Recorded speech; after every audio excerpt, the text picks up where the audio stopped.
مرسی از این که بیننده یه برنامه بودید و مرسی از نادرخان نازنین که همه هفته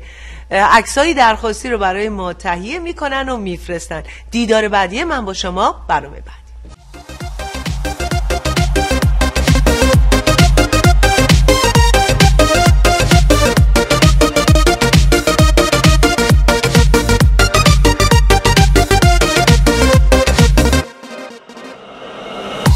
از راه میرسی میپیچه عطر تن تو تا که نزدیکم بشی بو میکنم پیرهن تو نمیذارم که بری یا منو تنها بذاری آخه تو عشق منی یا من میمیرم واسه تو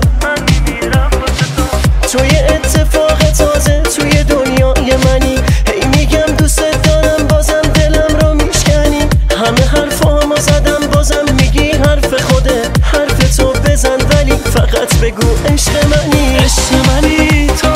عشق منی عشق منی رو دو تا چشم منی عشق منی تو عشق منی عشق منی نری دلم رو بشکنی عشق منی تو عشق منی عشق منی رو دو تا چشم منی عشق منی تو عشق منی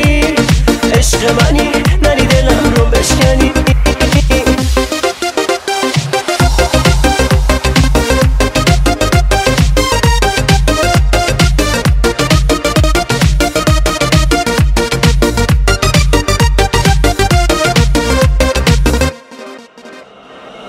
تو همون فرشته ای که اومدی از آسمون توی عشق پاک من توی عزیز مهربون تو فقط بمون کنارم تو همیشه عشق من تا همه دنیا ببینن که چه پاک عشقمون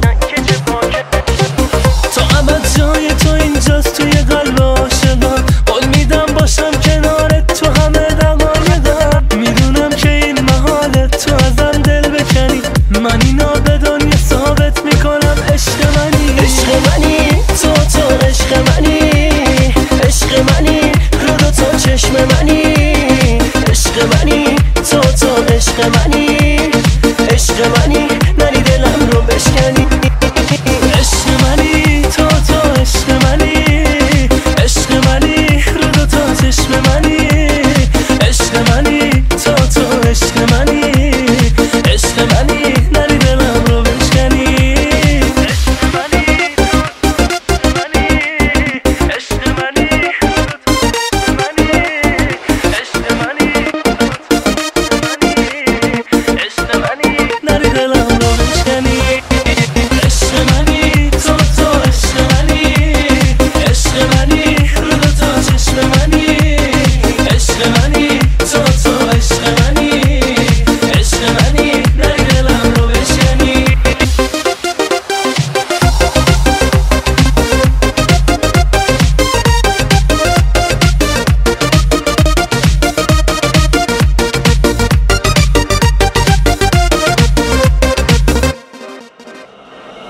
تو همون فرشته ای که اومدی از آسمون توی عشق پاک من توی عزیز مهربون تو فقط بمون کنارم تو همیشه عشق من تا همه دنیا ببینن که چه پاک عشقمون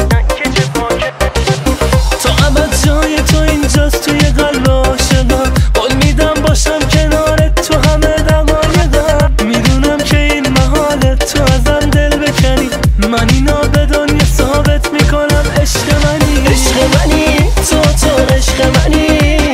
عشق منی رو دو تا چشم منی عشق منی تو عشق منی عشق منی نری دلم رو بشکنی عشق منی تو عشق منی عشق منی رو دو تا چشم منی عشق منی تو عشق منی عشق منی نری دلم رو بشکنی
قسمت از برنامه زوم را محصولات طبیعی و گیاهی امرجنسی دریچه‌ای به سوی سلامتی به شما تقدیم می‌کنند.